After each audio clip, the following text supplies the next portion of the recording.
Halo, Assalamualaikum warahmatullahi wabarakatuh. Selamat siang, salam sejahtera untuk kita semua. Om Swastiastu, Namo Buddhaya, salam kebajikan. Pertama-tama, marilah kita panjatkan puji dan syukur kehadirat Allah Subhanahu wa Ta'ala karena atas rahmat dan hidayahnya, maka kita semua dapat berkumpul kembali pada perkuliahan daring hari ini di mata kuliah menyimak dan berbicara. Yang saya hormati Ibu Siti Muharohmah MPD selaku dosen menyimak berbicara serta teman-teman Y2C yang saya cintai. Sebelumnya, perkenalkan, saya Tita Benita Syaban dengan NPM 202021500576 sebagai narator hari ini. Di sini saya mewakili kelompok 7. Kelompok 7 hari ini akan menampilkan presentasi tentang berbicara dan hambatan apa saja dalam berbicara. Adapun anggota kelompok 7 ada Karissa Natali Kristianto, ada Masro Burumumte, Niken Nabila Tasya, Tita Benita Syaban, dan Yuni Sulistiawati. Baik, tugas kelompok 7 hari ini sebelumnya bukan hanya untuk memenuhi tugas yang diberikan oleh Ibu Siti Muharohmah, tapi juga menambah wawasan kami tentang berbicara dan hambatan apa saja dalam berbicara.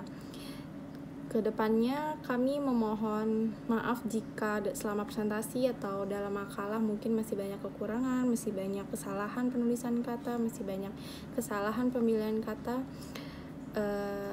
Oleh karena itu, kami kelompok 7 mengharapkan adanya kritik dan saran yang sifatnya membangun agar kedepannya kami dapat lebih baik lagi. Kami juga berharap semoga tulisan ataupun presentasi kami hari ini dapat memberi informasi yang berguna bagi teman-teman, bagi kami sendiri khususnya, supaya kelak kedepannya akan menjadi manfaat untuk kami sendiri khususnya sebagai pengajar bahasa Indonesia serta insan dengan cara berbicara yang baik dan benar. Selanjutnya akan masuk ke dalam pembahasan. Pembahasan yang pertama akan dijelaskan oleh Yuni. Kepada Yuni, saya persilahkan. Nama Yuni Susilawati, NPM 2020 2150431. Pengertian berbicara. Berbicara merupakan kegiatan berbahasa yang dilakukan oleh manusia. Berbicara pun merupakan kemampuan atau kesanggupan seseorang dalam mengucapkan kata-kata untuk mengekspresikan, menyatakan, serta menyampaikan gagasan dan perasaan secara lisan kepada orang lain. Tarigan 1983-15 menjelaskan bahwa berbicara adalah kemampuan mengucapkan bunyi-bunyi artikulasi atau kata-kata untuk mengekspresikan pikiran, gagasan, dan perasaan. Tarigan 1984-15 menyatakan bahwa berbicara merupakan suatu bentuk perilaku manusia yang memanfaatkan faktor-faktor fisik, psikologis, semantik, dan lingkungan. Demikian ekstensif secara luas hingga dapat dikatakan sebagai alat manusia yang paling penting bagi kontrol sosial. Pendapat yang hampir sama pula dikemukakan oleh Laksono 1982-25 bahwa berbicara atau bertutur adalah perbuatan menghasilkan bahasa untuk berkomunikasi sebagai salah satu keterampilan dasar dan berbahasa. Berbicara adalah proses berpikir dan bernalar. Pembelajaran berbicara dimaksudkan untuk meningkatkan pendapat lain. Mengemukakan berbicara adalah keterampilan memproduksi arus sistem, bunyi artikulasi untuk menyampaikan kehendak, kebutuhan, perasaan, dan keinginan pada orang lain. Muhsin dalam Carolina 2001-18 Sabarti dan kawan-kawan dalam Buklan 2004-15 menyatakan berbicara adalah peristiwa atau proses penyampaian gagasan secara lisan. Sejalan dengan itu, Tarigan 1991-132 menegaskan berbicara adalah keterampilan menyampaikan pesan melalui bahasa lisan. Menurut Nurgiantoro 2010, 399, berbicara adalah aktivitas berbahasa kedua yang dilakukan manusia dalam kehidupan bahasa setelah mendengarkan. Hal ini sesuai dengan Tarigan 1983-15 yang menyatakan berbicara merupakan suatu sistem tanda-tanda yang dapat didengar audible dan yang kelihatan visible yang memanfaatkan sejumlah otot dan jaringan otot tubuh manusia demi maksud dan tujuan gagasan-gagasan atau ide-ide yang dikombinasikan. Dengan demikian, berbicara itu lebih daripada hanya sekedar mengucapkan bunyi-bunyi atau kata-kata. Berbicara adalah suatu alat untuk mengkomunikasikan gagasan-gagasan yang disusun serta dikembangkan sesuai dengan kebutuhan pendengar atau penyimak. Dalam kegiatan berbicara, tidak hanya suara yang dapat didengar secara lisan oleh penyimak, tetapi dapat pula dilihat penyimakan gerakan-gerakan atau mimik si pembicara yang menunjang pokok pembicaraan. Sehingga yang diutarakan pembicara dapat dipahami pendengar atau penyimak. Pemahaman penyimak tentang sesuatu yang dibicarakan merupakan hal yang sangat diperlukan, karena hal tersebut dapat menimbulkan hubungan timbal balik antara pembicara dengan penyimak.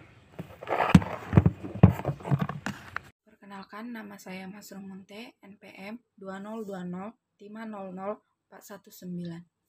Hakikat berbicara.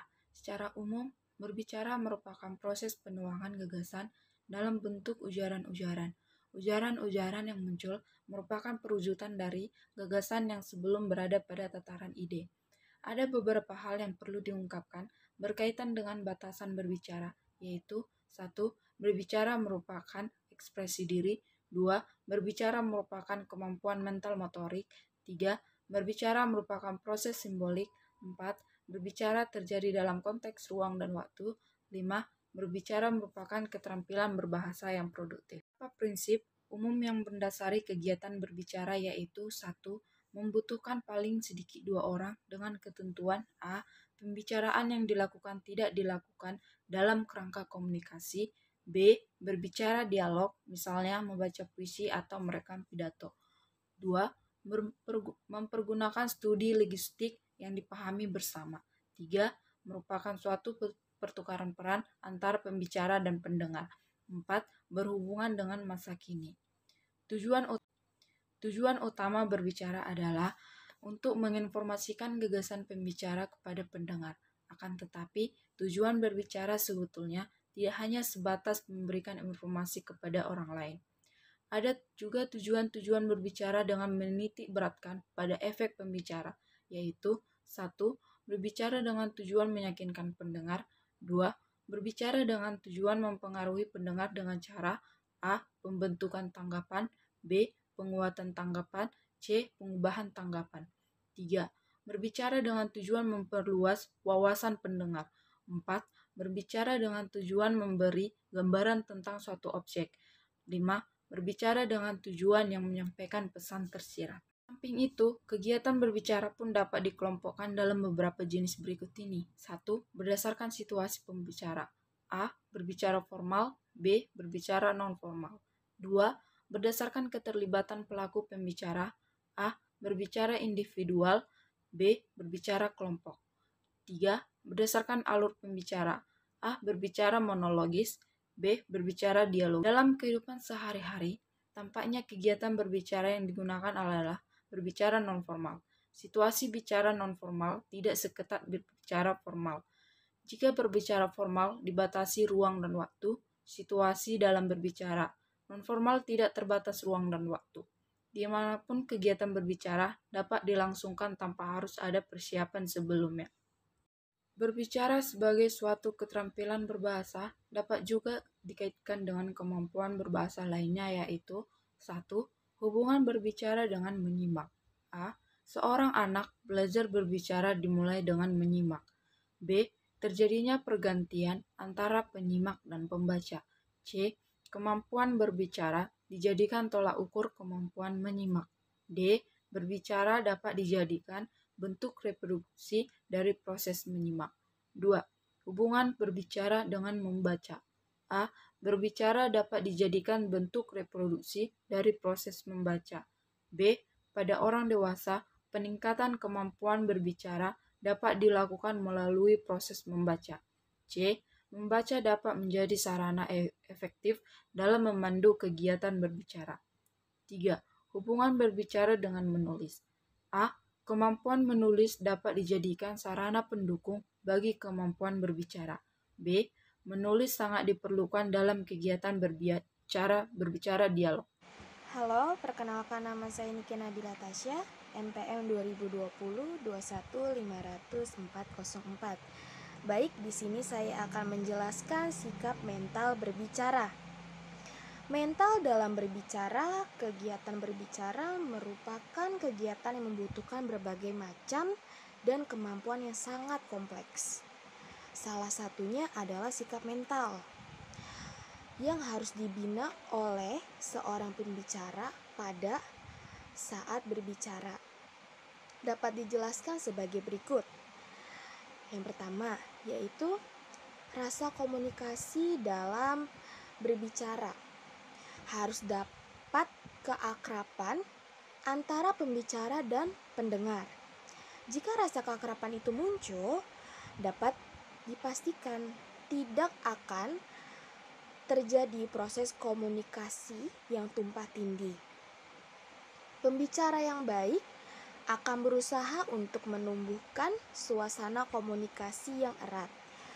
Seperti dalam berbicara sehari-hari, respon yang diharapkan dari pendengar adalah komunikasi yang aktif. Yang kedua yaitu rasa percaya diri. Seorang pembicara harus memiliki rasa percaya diri yang tinggi. Mengapa seorang pembicara itu harus memiliki rasa percaya diri yang tinggi? Karena rasa percaya diri yang tinggi ini akan menghilangkan rasa keraguan yang dimiliki oleh si pembicara. Sehingga pembicara akan merasa yakin dengan apa yang telah dia sampaikan. Nah, yang ketiga yaitu rasa kepemimpinan.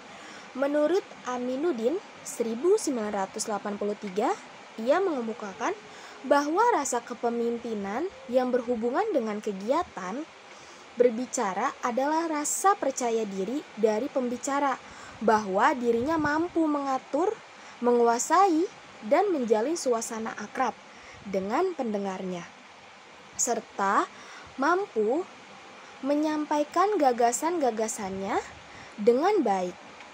Pembicara yang memiliki kemampuan dan mental pemimpin akan mampu mengatur dan mengarahkan pendengar agar berkonsentrasi terhadap pokok pembicara yang sedang dibahas.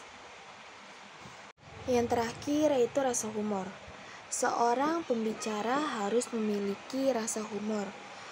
Aminuddin 1983 mengemukakan, rasa humor seorang pembicara harus dimiliki karena rasa humor itu dapat mencairkan suasana pada saat si pembicara menyampaikan materi.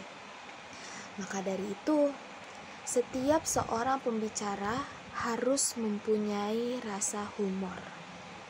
Terima kasih. Bicara. Berikut adalah teknik-teknik berbicara. Yang pertama, bertanya. Pertanyaan adalah impuls yang mengaktifkan, berfungsi untuk menjajaki, mendirigasi, dan mempengaruhi pendapat. Menurut Hendrikus, ada 14 jenis pertanyaan. 1. Pertanyaan informatif, yang berfungsi untuk mendapatkan informasi atau penjelasan. Contoh, bagaimana bisa itu terjadi? Nah, pertanyaan itu berusaha mendapatkan informasi dari lawan bicara. Yang kedua, pertanyaan untuk mengontrol. Nah, pertanyaan ini tidak hanya bertujuan untuk mengontrol atau mengendalikan, tetapi juga untuk mengetahui pendengar apakah masih mendengarkan pembicaraan. Contoh, bukankah itu hal baik? Jadi pertanyaan itu seperti mengarahkan. Yang ketiga adalah pertanyaan untuk menjebak. Nah, pertanyaan ini supaya lawan bicara berkata sejujurnya. Contoh, Anda ingin mengatakan sesuatu, jadi dengan begitu kan lawan itu memancing reaksi lawan bicara. Nah, keempat adalah pertanyaan untuk mengaktifkan. Nah, pertanyaan ini adalah untuk melemparkan agar pendengar merenungkannya. Contoh, saya bertanya kepada Anda sekalian. Ini adalah suatu kalimat interrogatif yang merupakan pertanyaan yang mengaktifkan. Nah, yang kelima adalah pertanyaan Socrates. Pertanyaan Socrates ini dikemukakan sedemikian rupa sehingga jawaban yang diberikan adalah ya. Contoh, saya tahu pasti bahwa Anda juga setuju. Jadi kalimat itu mengundang jawaban ya. 6 adalah pertanyaan yang ofensif. Nah, pertanyaan ini bersifat sensitif dan karena dapat menyinggung perasaan responden. Nah, contohnya pertanyaan ini berhubungan dengan usia, tanggal lahir, atau menanyakan tentang status perkawinan padahal orang tersebut belum menikah. Juga menanyakan tingkat pendapatan, kelas sosial, tingkat pendidikan, dan sejenisnya. Nah, pertanyaan ini sopan atau tidak sopan sebenarnya tergantung daripada masing-masing kebudayaan dimiliki oleh orang tersebut gitu. Contohnya, seharusnya Anda kan bertanggung jawab terhadap kasus PHK itu. Nah, contoh kalimat ini nih termasuk ofensif karena dalam konteks misalkan saat itu sedang ada kasus PHK lalu tiba-tiba ditembak dengan pertanyaan tersebut. Nah, itu sifatnya seperti menghakimi lawan bicara sehingga bisa dianggap tidak sopan atau bersifat sensitif.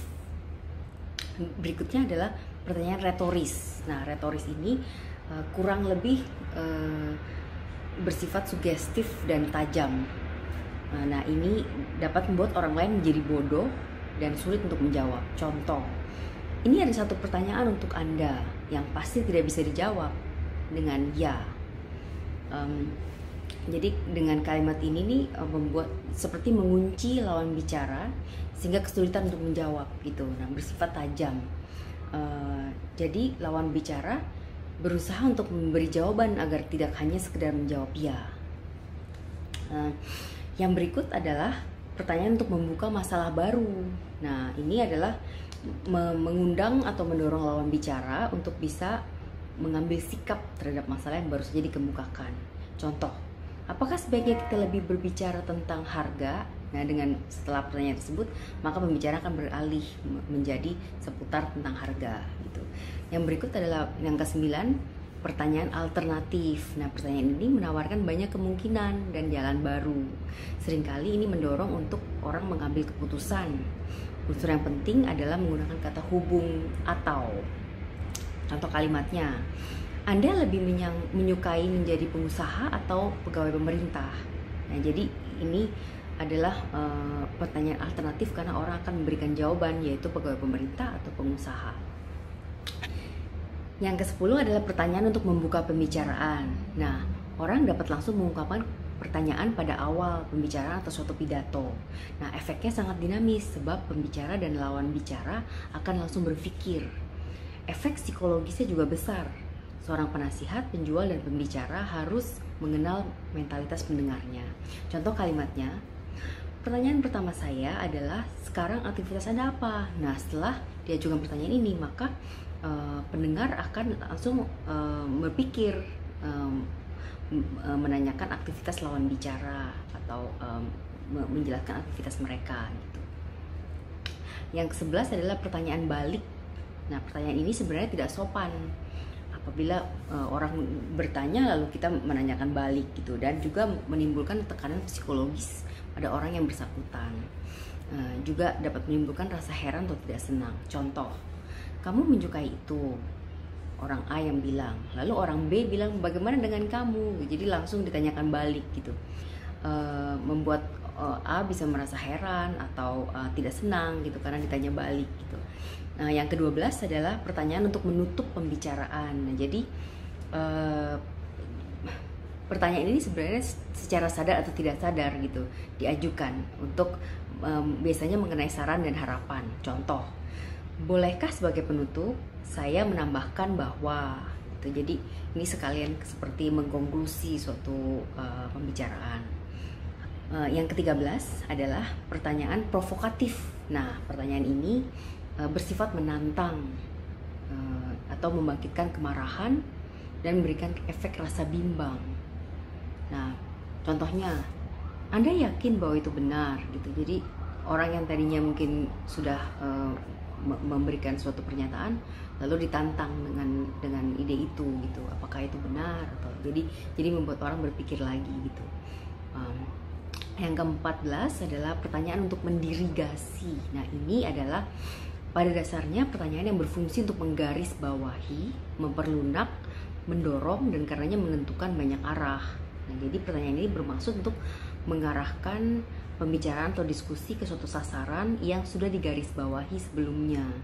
Contoh, saya tidak bertanya itu, maksud saya adalah mengapa Anda menanyakan ini. Jadi kalimat tersebut benar-benar mengarahkan bahwa jawaban lawan bicara tidak pertanyaan. Teknik yang kedua adalah bercerita. Bercerita adalah salah satu cara mengekspresikan jiwa, dalam hal ini pikiran, perkataan, dan perasaan melalui bahasa lisan. Sama halnya dengan mengarang yang mengekspresikannya melalui bahasa tulisan, bercerita mengekspresikannya melalui bahasa lisan. Yang ketiga adalah melanjutkan cerita. Sama dengan bercerita, tapi melanjutkan cerita ini merupakan suatu teknik untuk meningkatkan kepercayaan siswa untuk lebih berekspresif dalam mengutarakan pikiran dan perasaannya. Tujuannya berkaitan dengan upaya metodologis untuk memperbaiki dan meningkatkan kemampuan siswa dalam berbicara. Poin keempat adalah wawancara. Wawancara adalah tanya jawab antara kedua pihak, yaitu pewawancara dan narasumber, untuk memperoleh data, keterangan, atau pendapat tentang suatu hal. Nah, pewawancara adalah orang yang mengajukan pertanyaan, sedangkan narasumber adalah orang yang memberikan jawaban atau pendapat atas pertanyaan pewawancara. Narasumber juga bisa disebut informan. Orang yang biasa dijadikan sebagai narasumber adalah orang yang ahli di bidang yang berkaitan dengan informasi yang kita cari. Nah, wawancara ini memiliki bentuk-bentuk sebagai berikut. 1. Wawancara berita dilakukan untuk mencari bahan berita. Yang kedua, wawancara dengan pertanyaan yang disiapkan terlebih dahulu. 3. Wawancara telepon, yaitu wawancara yang dilakukan lewat telepon. 4. Wawancara pribadi. 5. Wawancara dengan banyak orang. 6. Wawancara dadakan atau mendesak. Dan 7. Wawancara kelompok, di mana serombongan wartawan mewawancarai seorang pejabat, seniman, olahragawan, dan sebagainya. Nah, ditinjau dari segi olahragawan dan sebagainya. Nah, ditinjau dari segi pelaksanaannya, wawancara dibagi menjadi 3 jenis, yaitu 1. Wawancara bebas. Dalam wawancara ini, pewawancara bebas menanyakan apa saja pada responden atau narasumber. Namun, harus diperhatikan bahwa pertanyaan itu berhubungan dengan data-data yang diinginkan. Jika tidak hati-hati, terkadang arah pertanyaannya tidak terkendali, menjadi terlalu lebar atau tidak relevan. 2. Wawancara terpimpin. Dalam wawancara terpimpin, pewawancara sudah dibekali dengan daftar pertanyaan yang lengkap dan rinci. Yang ketiga yaitu wawancara bebas terpimpin. Dalam wawancara bebas terpimpin, pewawancara mengkombinasikan wawancara bebas dengan wawancara terpimpin, yang dalam pelaksanaannya pewawancara sudah membawa pedoman tentang apa-apa yang ditanyakan secara garis besar. Poin yang berikutnya, yang kelima, adalah menceritakan kembali. Nah, menceritakan kembali ini adalah suatu proses bercerita, adalah menceritakan kembali. Nah, menceritakan kembali ini adalah suatu proses bercerita dengan cara mengulang atau memaparkan kembali apa yang telah diberikan. Nah, jadi ini adalah teknik yang bagus untuk mengajari anak-anak bagaimana memahami suatu cerita. Nah, ada langkah-langkah menceritakan kembali ini sebagai contoh cerita anak. Yang ke-1 adalah membaca keseluruhan isi cerita. Jadi isi cerita itu diulang dan dibaca kembali sehingga kita bisa mendapatkan nilai-nilai dan amanat-amanat yang di dalam cerita tersebut. Nah, yang kedua adalah dengan mencatat tokoh dan penokohan dalam cerita. Jadi kita garis bawahi atau highlight tokoh-tokoh tersebut. Ada tokoh sentral, tokoh bawahan, tokoh latar. Nah berikutnya adalah selain itu dengan mencatat latar atau setting cerita. Nah, yang keempat adalah mencatat alur cerita. Nah, jadi pemahamannya ini sehingga pencerita itu bisa memaparkan dan menjelaskan tentang cerita serta pengenalan tokoh dan setting cerita. Jadi cerita ini disampaikan secara beruntut, dari pengenalan masalah, klimaks sampai pencapaian puncak atau dan penyelesaiannya. Yang kelima adalah mencatat gagasan pokok cerita. Nah, jadi menemukan gagasan pokok cerita atau ide ini adalah suatu kewajiban supaya cerita itu bisa dikembangkan secara teratur dan berkesinambungan sehingga bisa menangkap inti dari bacaan tersebut dan sehingga bisa memberikan informasi yang tepat, akurat, dan cermat.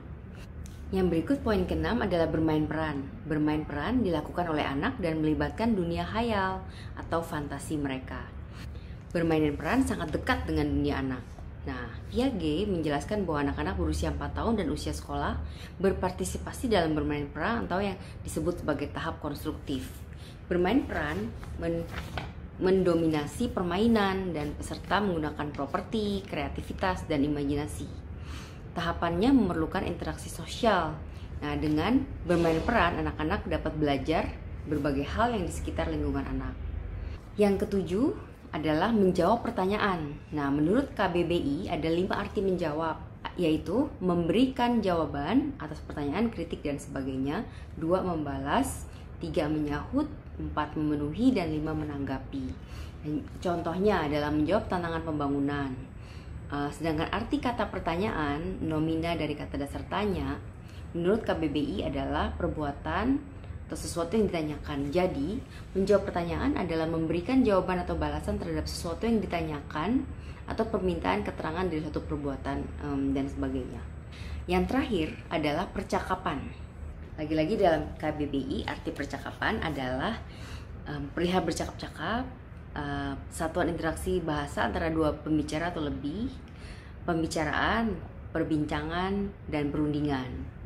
Jadi, kesimpulannya percakapan adalah salah satu kegiatan bahasa yang melibatkan partisipan. Nah, jadi ada proses komunikasi antara pembicara dan pendengar. Nah, di dalam percakapan itu ada pertukaran informasi antara pembicara dan pendengar. Tetapi bukan hanya pertukaran informasi, tapi juga jika seseorang mengambil bagian dalam percakapan, maka mereka masuk dalam proses percakapan tersebut sehingga cara dan tujuan mengenai isi percakapan serta bagaimana informasi disampaikan berpengaruh dalam penginterpretasian percakapan. Jadi percakapan ini bisa luas, bisa dari berbagai arah, bisa dari satu topik ke topik yang lainnya, bisa perkembangan topik. Nah, jadi seluruh orang yang terlibat dalam percakapan itu bertanggung jawab akan hasil daripada percakapan tersebut. Demikian presentasi dari saya mengenai teknik-teknik berbicara. Selanjutnya, saya persilakan Tita untuk menjelaskan hambatan dalam berbicara. Oke, selanjutnya hambatan berbicara. Tapi sebelum kita masuk ke tema selanjutnya, hambatan berbicara, dari presentasi tadi sebelum saya, teman-teman tuh udah paham belum sih kenapa sih kita harus belajar tentang berbicara? Kalau dipikir-pikir, berbicara itu kan udah dimulai dari usia kita 2 tahun ya. Dari anak-anak bayi itu biasanya udah mulai distimulasi agar keluar suara. Stimulasi dari orang tuanya biasanya cilik banget gitu-gitu. Nah, terus akhirnya si anak meniru apa yang dia dengar, meniru ekspresi orang tuanya, orang-orang sekitarnya, gitu. Terus akhirnya dia ketawa gitu karena ekspresi si anak nih. Misalnya si anak tuh katanya sering senyum gitu, berarti orang sekitarnya tuh selalu senyum karena dia si anak kecil biasanya tindakan pertama itu meniru. Pertama gestur, hai cilba gitu anak kecilnya. Terus selanjutnya berbicara, akhirnya babbling, papa, mama gitu. Mungkin kalau misalnya anaknya anaknya diurus sama orang tuanya sendiri, sama ibunya sendiri, karena ibunya dikit-dikit misalnya ngomong oh papa gitu, oh papa, biasanya anak pertama kali ngomong bahasa papa gitu karena meniru apa yang biasa dia dengar. Karena karena mungkin ibunya sering di samping si anak, sering berbicara tentang papa gitu, akhirnya si anak pertama kali yang dia dengar adalah papa gitu. Akhirnya kata selanjutnya mungkin mama, kata selanjutnya makan, atau mama, mimi gitu. Kalau kita perhatikan ya, anak kecil bicara biasanya itu 1 tahun kurang anak-anak sudah mulai babbling gitu, mengarah ke bicara. Nah, karena bicara udah dari kecil nih, saya dari 2 tahun lah kita anggap. Jadi kenapa harus sampai ada ilmunya? Ternyata berbicara itu salah satu keterampilan yang harus dikuasai oleh kita, khususnya calon guru. Kenapa? Jadi gini, berbicara itu bukan cuman mengucapkan bunyi bahasa. Berbicara tuh bukan cuman ada suaranya, tapi berbicara juga itu justru menjadi tolak ukur bagaimana si pembicara menyampaikan ilmu atau menyampaikan maksud yang akan disampaikan dengan teknik tertentu yang buat orang akhirnya jadi antusias, yang buat orang jadi paham maksudnya melalui proses berbicara tersebut. Itu kenapa kita khususnya calon pengajar bahasa Indonesia difokuskan dalam berbicara. Nah, kurang lebih gitulah latar belakangnya. Jadi istilahnya gini, kalau misalnya cuma sekedar ngomong gitu ya, cuma sekedar saya mama saya kamu gitu, mungkin anak kecil 2 tahun juga bisa gitu. Tapi sebagai mahasiswa, apalagi sebagai calon guru yang akan berinteraksi nih dengan murid, dengan orang tua murid, dengan orang banyak gitu ya, kita harus mempunyai kemampuan berkomunikasi yang baik. Kemampuan berkomunikasi yang baik itu salah satunya ya berbicara gitu. Nah, tapi kan ternyata berbicara itu nggak gampang. Berbicara itu ternyata tadi sudah dijelaskan oleh teman-teman, seperti pengertian bicara sudah dijelaskan oleh Yuni, teknik-teknik berbicara ada Kakak Risa, gitu-gitu kan dijelasin ya. Ternyata berbicara tuh ada loh tekniknya, berbicara tuh ada loh caranya gitu. Berbicara tuh ada loh pengertiannya gitu. Nah, selanjutnya hambatannya nih, kalau kita udah ngerti tekniknya, kita udah ngerti apa sih berbicara, kita udah ngerti bagaimana kita menyusun strategi untuk berbicara yang baik dan benar. Kadang-kadang rencana kan udah banyak ya, tapi kan belum tentu saat kita jalanin ternyata berbicara si rencananya itu akan berjalan mulus gitu. Pasti ada hambatannya. Nah, termasuk berbicara. Apa aja sih hambatan dalam berbicara? Gini, jadi nggak semua orang berani berbicara. Oke. Nggak semua orang berani berbicara di depan umum, di depan orang banyak. Bahkan ada orang yang sampai hari ini, mungkin saya sendiri atau teman-teman juga nggak berani bicara nggak dulu deh sama teman atau orang terdekat. Ternyata ngomong enggak dulu atau tidak atau aduh gue nggak bisa nih, sorry, itu ternyata susah banget. Padahal tinggal ngomong kan, padahal tinggal berbicara doang, tapi kita nggak bisa nyampein itu. Ternyata nggak semua orang bisa ngomong gitu. Itu istilahnya gampangnya gitu ya. Kenapa sih kata siapa berbicara ada hambatan? Yang enggak kok, gue ngomong aja misalnya gitu ya. Itu teorinya gitu, tapi logikanya, penerapannya pada dalam kehidupan sehari-hari, kalau teman-teman rasain juga pada kehidupan kita biasa-biasanya, pasti kita sering tuh kayak gitu menemukan hambatan yang gue pengen ngomong enggak deh, tapi kok kayaknya nggak enak ya, soalnya dia temen gue, gue kayak pengen ngomong nggak bisa deh, tapi kok kayaknya nggak bisa ya gitu. Itu tuh termasuk hambatan. Nah, akhirnya itu, tapi kan lama-lama akhirnya ada orang yang bisa bilang enggak, gue nggak bisa, gue nggak mau. Itu karena dia sudah melewati atau sudah melakukan prosesnya. Dia pertama kali yang dilakukan adalah cobain dulu. Gue bilang enggak sama tadi ya, istilahnya nggak enakan, gue coba dulu, biarin aja, gue sayang sama diri gue. Gue mau bilang enggak, gue mau bilang sorry ya, nggak dulu, gue bisa. Karena orang tersebut biasanya sudah melalui proses yang tadinya orang-orang nggak melewatin gitu karena nggak enak gitu. Akhirnya orang itu karena udah pernah lewati, jadi orang itu udah biasa. Termasuk dalam berbicara dengan ilmu ya, bukan berbicara yang kayak tadi tuh yang asal ngomong istilahnya. Termasuk yang berbicara ini. Jadi orang yang pandai berbicara di depan umum, orang yang pandai berbicara, orang yang ilmu berbicaranya sudah tinggi, pertama kali pasti mau melewati fase pertamanya itu, berani dulu. Terusnya akhirnya proses belajarnya itu terus berkesinambungan dan sistematis sama latihannya gitu. Jadi yang tadinya mungkin nggak tahu, nggak punya ilmunya, yang penting berani dulu gitu. Oh ternyata bicara tuh nggak asal berbicara, tapi kita harus ada maksudnya. Oh berbicara nggak berbicara, tapi kita harus ada tujuannya. Berbicara tuh nggak asal ngomong, tapi harus ada pembukaannya, ada salamnya dulu, terus ada isinya, ngasih tahu dulu gue berdiri di sini tuh gue mau ngomong apa sih gitu. Akhirnya si pembicara itu tahu, tapi lewat latihan dan belajar ya terus menerus serta berkesinambungan. Jadi istilahnya jam terbang nggak bohong lah. Nah tapi ternyata dalam berbicara yang hari ini akan saya bahas, yang akan aku bahas, gak cuman itu aja, ada loh hambatan internal ataupun eksternal yang diakui gitu, ini akan menghambat berbicara. Tadi kan kalau hambatan orang umum misalnya, enggak sih, bukan hambatan, kayak apa ya, rasa susah ngomongnya itu pertama biasanya nggak berani gitu ya, kepercayaan dirinya kurang biasanya. Tapi menurut Bapak Henry Tarigan pada tahun 1986, ternyata hambatan berbicara itu ada dua, ada hambatan internal dan hambatan eksternal.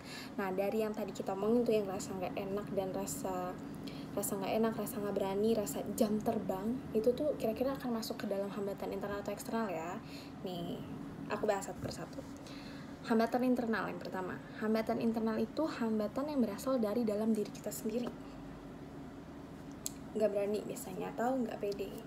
Tapi ternyata selain kurang rasa percaya diri itu atau kurang jam terbang misalnya, ternyata ada lagi loh yang bikin berbicara tuh ada hambatannya dari internal, dari dalam diri.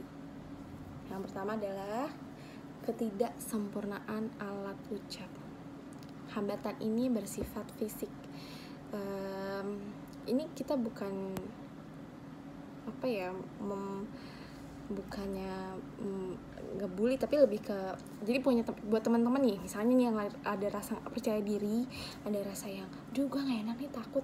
Pertama kali cara ningkatin percaya diri mungkin gini, oh ya gue bersyukur gue punya lidah yang sempurna, gue punya mulut yang sempurna, gue punya kuping untuk mendengar suara gue sendiri gitu. Akhirnya gue coba bersyukur dengan cara gue berani bicara, gue berani mulai berbicara gitu. Karena nggak semua orang ternyata alat ucapnya itu sempurna, nggak semua orang bisa berbicara gitu, bisa mengeluarkan suara mulutnya. Nggak semua orang dapat menghasilkan suara dari pita suaranya. Itu di luar kuasa kita kan ya. Akhirnya, tapi itu istilahnya yang paling kompleks, yang paling utamanya itu istilahnya tidak bisa mengeluarkan suara, akhirnya dia tidak bisa berbicara. Tapi ada juga ketidaksempurnaan alat ucap yang menghasilkan kurang jelasnya artikulasi yang kita pelajarin kayak di fonologi gitu, yang S, R, ada yang R, ada yang S, ada yang K, A, ada yang C, ada yang pokoknya cadel atau sumbing, bibir sumbing tuh yang bibirnya gini ya kalau nggak salah ya. Itu kan di luar kuasa istilahnya, walaupun bisa disembuhkan tapi kan luar kuasa. Nah itu orang-orang yang lahir dengan keadaan seperti itu pasti pengen dong kayak lahir dalam keadaan seperti teman-teman yang tidak ada masalah dengan alat ucapnya gitu. Jadi teman-teman yang sempurna alat ucapnya, kenapa nggak coba berbicara gitu untuk masalah kedepannya gimana istilahnya, itu coba aja dulu gitu. Nah karena yaitu hambatan internal yang pertama itu ketidaksempurnaan alat ucap. Nah jadi kenapa sih ketidaksempurnaan alat ucap itu jadi hambatan internal yang pertama? Karena orang-orang yang mendengarkan dari orang yang berbicara dengan ketidaksempurnaan alat ucapnya itu harus lebih konsentrasi, itu harus lebih fokus dengan konteks kalimat yang dikeluarkan gitu. Saya ngomong aja belum tentu orang paham maksud saya kalau teknik saya nggak benar, kalau salah pemilihan kata, apalagi kata-kata kan suka beda-beda maknanya kan di kota-kota tertentu, suku-suku tertentu. Apalagi kalau suaranya nggak jelas, keadaannya berisik, udah pasti orang-orang yang dengerin pembicara mengalami kesulitan, akhirnya terjadi hambatan itu akhirnya tidak terjadinya proses informasi atau tidak tercapainya tujuan berbicara yang baik dan benar. Selanjutnya hambatan internal itu ada lagi lafal dan intonasi gini, saya contohin ya teman-teman. Jadi hari ini saya mau jelasin tentang hambatan nih. Jadi hambatan tuh ada banyak, ada internal, ada eksternal. Terus kalau yang internal, ketidaksempurnaan alat ucap. Ketidaksempurnaan alat ucap itu ada yang cadel, ada yang sumbing. Nah teman-teman kalau yang mulutnya sempurna, yang gak cadel, coba dia lebih bersyukur, ngomong yang baik, ngomong yang benar gitu ya teman-teman. Kasih ya teman-teman. Gimana menurut teman-teman? Apakah dengan intonasi seperti itu teman-teman? Apa sih lo ngomong apa sih? Gue gak denger gitu. Kurang lebih pasti gitu ya. Tapi kalau misalnya jadi gini loh, ternyata orang-orang tuh ada loh yang mulutnya gak sempurna, dia ngomongnya cadel, teman-teman pasti susah dengar. Kalau bisa bahkan bisa terjadi miskomunikasi. Kita ngomongnya, lo tolong dong kontrol, kita bisa ngomong kontrol. Tapi kalau coba teman-teman bayangin, kalau dia yang susah emang dasarnya cadel, apa dia nggak malu? Kan kasihan. Intonasi itu ya, kurang lebih gitu. Itu hambatan internal. Kenapa orang harus mencoba langkah pertama itu berani dulu? Karena lama-lama intonasi akan terbentuk. Oh dia akan ngerti, oh ini tuh lebih seru kalau dibahasnya tuh kayak gini ya. Kayak tadi kan ada tekniknya tuh ternyata mendongeng. Ya karena mendongeng tuh memerlukan menghayati, ya kan? Akhirnya terjadilah intonasi. Begitu pemirsa. Selanjutnya ada pemilihan kata. Nah pilihan kata itu sama. Pilihan kata itu kalau orang tersebut jarang baca buku, jarang literasinya kurang banyak, sudah pasti pilihan katanya sedikit. Dan kalau pilihan katanya sedikit dan misalnya dia biasa pakai bahasa daerah ketika ngomong di depan audiens atau penonton yang umum, pilihan katanya kan daerah, pendengarnya orang umum, udah pasti jadi hambatan. Orang umumnya bingung, dia ngomong apa sih, gue nggak paham apa sih maknanya, dia ngomong apa gitu kayak. Jadi gini kan ada nih bahasa daerah ya, kurang lebih gimana ya contohnya ya pokoknya kalau misalnya jadah ke jadi gini, cara kita melestarikan jadah tempe itu harus kita panggang terus makin enak. Pilihan katanya jadah tempe. Kalau teman-teman orang Jogja pasti tahu jadah tempe itu makanan ketan. Tapi kalau misalnya orang Jakarta aja, audiensnya ternyata orang Jakarta dan nggak pernah tahu kuliner Jogja, nggak pernah tahu tentang Jogja, dia akan bilang apa itu jadah apa, dia tahu tempe, jadah tuh apa ya. Akhirnya jadi hambatan, proses berbicara tidak berjalan dengan baik karena pilihan kata yang dipilih sama si penutur tidak dipahami oleh si pendengar. Selanjutnya struktur bahasa. Struktur bahasa yang tadi ya, struktur bahasa itu kenapa penting? Karena pembicara tuh harus tahu bagaimana bagian-bagian dari sesuatu tuh berhubungan dengan yang lainnya. Misalnya struktur bahasa, subjek, predikat, objek, keterangan. Struktur bahasa tuh kurang lebih seperti itu gitu. Jadi saya berdiri di sini untuk menyampaikan amanat yang diberikan atasan kemarin. Saya berdiri di sini menyampaikan subjek, predikat, saya menyampaikan amanat, makanya saya berdiri di sini. Kemarin Bapak ngasih tahu saya. Gimana? Paham nggak bedanya? Struktur bahasa sama gaya bahasa biasanya agak sama ya. Gaya bahasanya berantakan, akhirnya struktur bahasanya berantakan juga, kurang lebih kayak gitu. Nah, terus ada lagi penggunaan komponen isi, dan topik. Bayangin nggak? Misalnya topiknya hari ini tentang hambatan dan berbicara, tapi saya isinya tentang kemerdekaan Indonesia, berbicara. Jadi apa itu berbicara dan apa saja hambatannya. Lalu saya bilang, teman-teman, saat ini Indonesia telah merdeka. Karena Indonesia telah merdeka, maka hak-hak seluruh rakyat Indonesia sudah diatur dalam undang-undang. Semua rakyat Indonesia bebas mengutarakan pendapat, termasuk berbicara. Maka dari itu, jangan sia-siakan kesempatan kita untuk berbicara. Bagaimana teman-teman? Adakah hambatannya? Ya tentu saja. Ternyata akhir-akhir ini terbitlah undang-undang kita kalau menyakiti presiden kita ditangkap.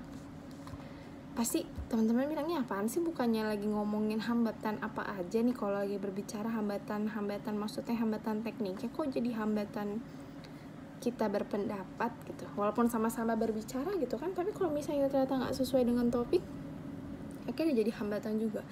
Jadi nggak nyambung, apa sih maksudnya gitu, tidak terjadi proses penyaluran informasi dari penutur ke si pendengar nggak paham maksudnya penutur, tapi si penutur menurut penutur yang penting ngomongin berbicara aja gitu, sesuai moodnya. Padahal pembicara harus menyampaikan isi dari apa yang dibicarakannya dengan urutan-urutan struktur, dengan urutan-urutan yang berstruktur atau berurutan. Jadi kalau misalnya yang tadi sebelum saya ada Yuni, ada Karisa, ada Mastro, ada Nabila ngomongin berbicara, teknik itu gini, cara kita intonasi itu kita mesti mendongeng. Terus tiba-tiba saya bilang hambatan kita berbicara karena kita udah diatur lagi nih sama undang-undang. Kita kalau misalnya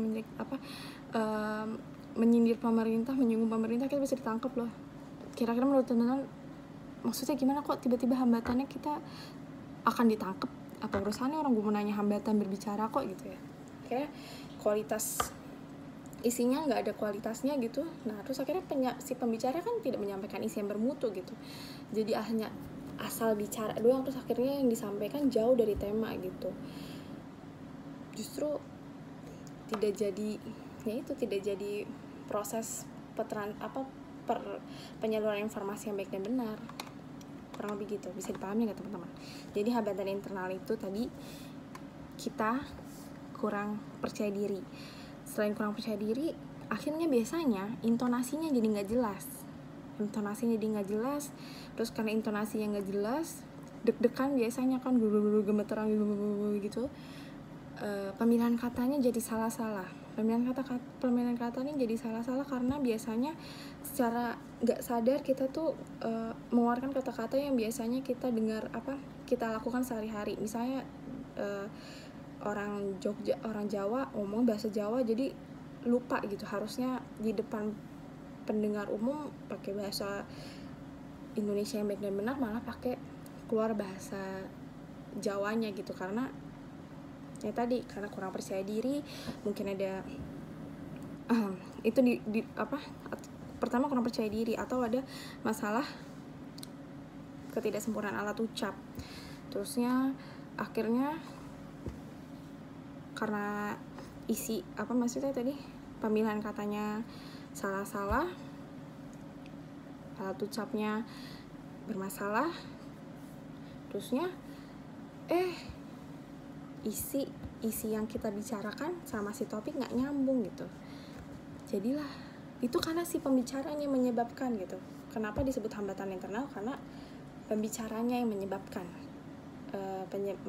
berbicaranya tidak berjalan dengan baik dan benar. Ini disebut hambatan internal. Karena ada dua hambatan. Kegiatan berbicara akan mengalami dua hambatan menurut Bapak Henry. Menurut penafsiran Tita,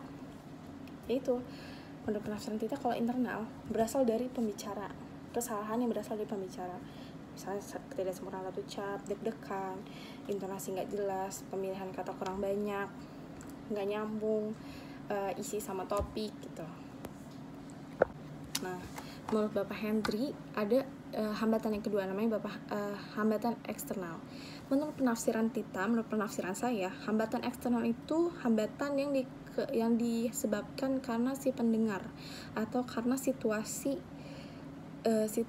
yang dimunculkan saat pembicara muncul. Jadi kesalahan ini tidak terjadi karena si pembicaranya, tapi kesalahan ini terjadi karena pendengar atau kondisi sekitar pembicara.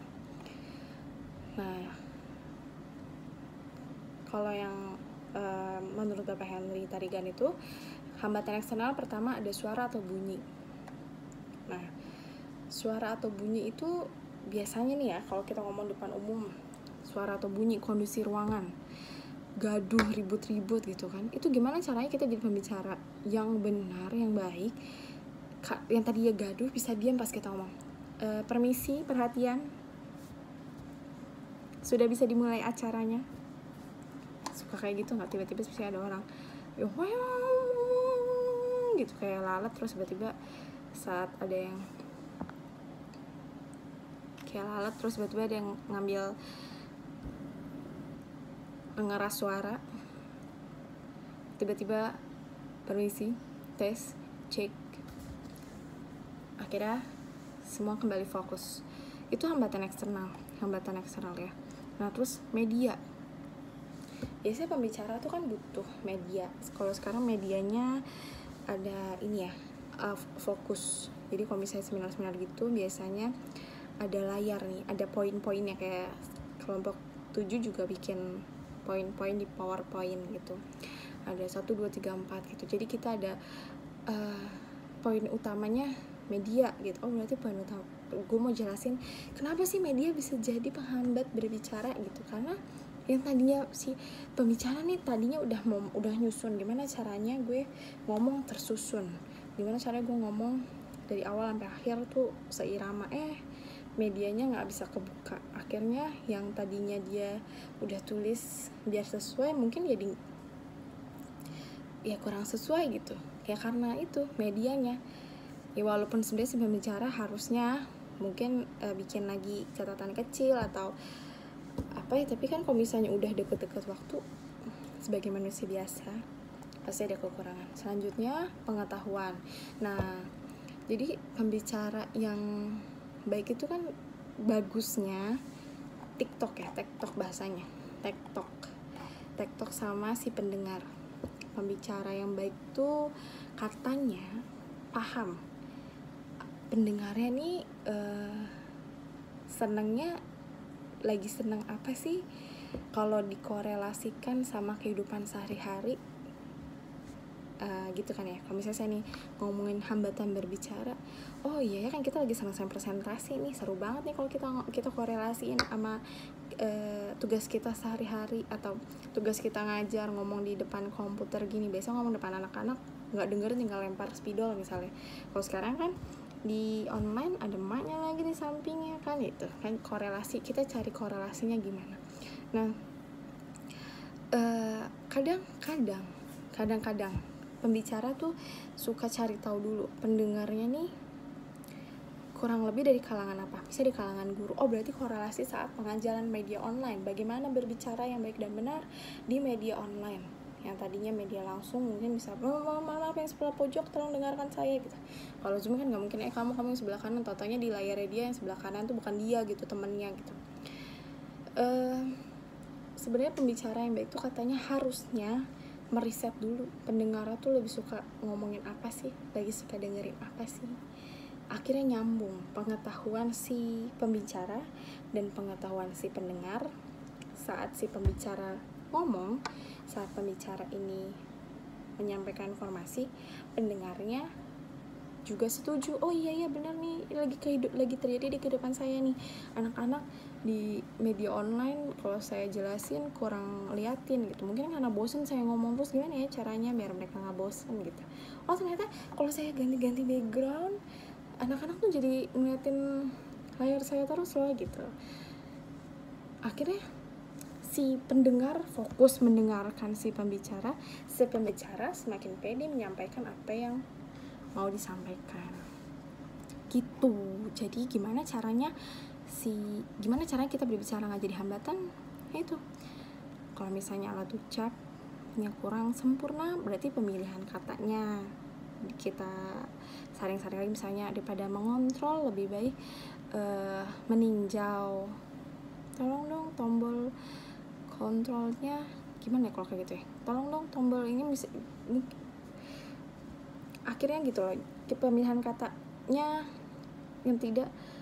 yang tidak jadi pecah, yang tidak jadi masalah untuk si pendengarnya, tapi tidak salah tafsir untuk pendengarnya, tapi tidak susah untuk diucapkan si pembicaranya.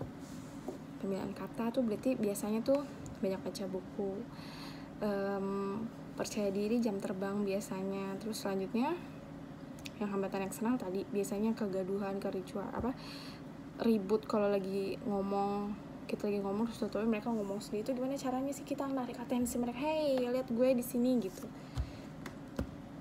Ya itu, kita harus riset dulu pendengar kita tuh lagi suka dengerin apa sih, atau lagi suka membahas apa sih gitu. Kurang lebih itu hambatan internal dan eksternal. Wow, udah sampai di penutup nih. Selanjutnya kesimpulannya, kita belajar hari ini tentang berbicara dan hambatan berbicara itu untuk apa. Jadi gini, kenapa sih kita harus belajar berbicara? Ternyata secara umum tujuan berbicara tuh ada mendorong atau menstimulasi. Berbicara juga tuh bisa meyakinkan, menggerakkan, menginformasikan maupun menghibur. Jadi kalau kita bilang berbicara tuh cuman sebagai seni, tapi justru berbicara tuh pada penerapannya dalam kehidupan sehari-hari alat komunikasi utama gitu loh. Jadi semakin baik orang berbicara, semakin mahir orang berbicara, maka orang tersebut dapat disimpulkan dia wawasannya luas, karena apa yang disampaikan korelasinya banyak dengan kehidupan sehari-hari. Lalu dia udah pasti percaya diri. Terusnya ya itu, pembicara yang baik tuh paham situasi dan kondisinya gitu, kapan dia mulai, kapan dia berhenti, karena dia tahu strukturnya, karena dia tahu isinya gitu. Pas dia tahu nih ada hambatan eksternal, misalnya situasi gaduh ricuh, gaduh riuh misalnya, mungkin si pembicara akan milih berhenti bicara, gantian dulu. Mungkin sekarang pendengarnya mau berbicara, ada yang mau menyampaikan 1-2 hal, ada yang mau bertanya, ada yang mau menambahkan, atau ada yang menunjukkan keberatannya. Karena si pembicara sekali lagi dia udah tahu pendengarnya itu seperti apa. Akhirnya si pembicara karena tahu tujuannya, karena tahu tekniknya, tahu hambatannya. Ini hambatan, misalnya hambatan berasal dari saya kurang ahli dalam pemilihan kata gitu, tapi si pembicara mulai banyak baca buku, banyak literasi, banyak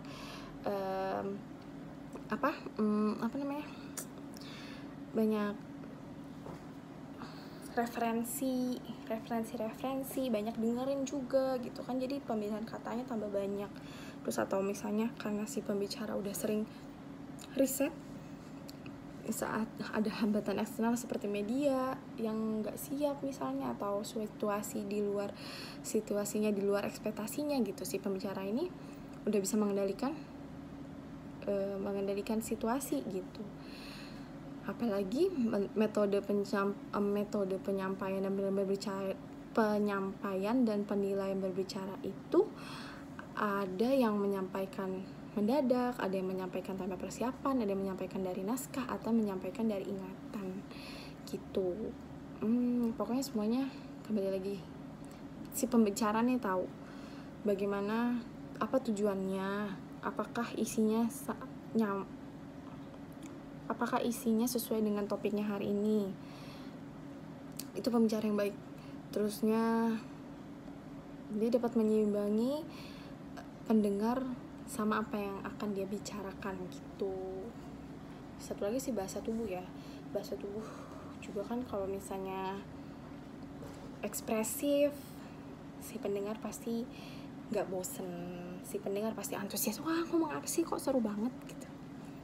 Nah jadi pada kesempatan ini juga kami kelompok 7 pasti banyak kekurangan tadi. Mungkin saya juga, khususnya saya dalam penyampaian materi, mungkin ada yang apa sih ini kok gue justru nggak ngerti, kurang lebih berarti ini salah nih si Tita nih gitu dalam penyampaian. Berarti itu hambatan berbicara saya. Terima kasih atas koreksinya. Justru kami tunggu koreksinya, kami tunggu saran-sarannya. Jadi mudah-mudahan kita semua memiliki keterampilan berbicara yang lancar. Terus kita semua mau membiasakan diri, kita semua mau berlatih bicara pada kesempatan yang ada.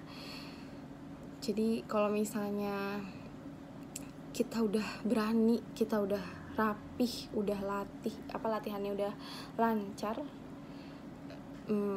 pasti kita nggak lupa sih kaidah-kaidah berbahasa yang baik dan benar itu seperti apa, karena udah tahu ilmu-ilmu berbicara. Oke, sekian presentasi dari kelompok 7. Mohon dimaafkan jika banyak kekurangan atau kesalahan. Selanjutnya kami akan buka sesi tanya jawab, kritik, saran kepada teman-teman yang mau bertanya, teman-teman yang mau menambahkan presentasi kami, mau mengoreksi presentasi kami persilahkan. Terima kasih atas perhatian teman-teman dalam video ini. Wabillahi taufiq wa hidayah. Wassalamualaikum warahmatullahi wabarakatuh.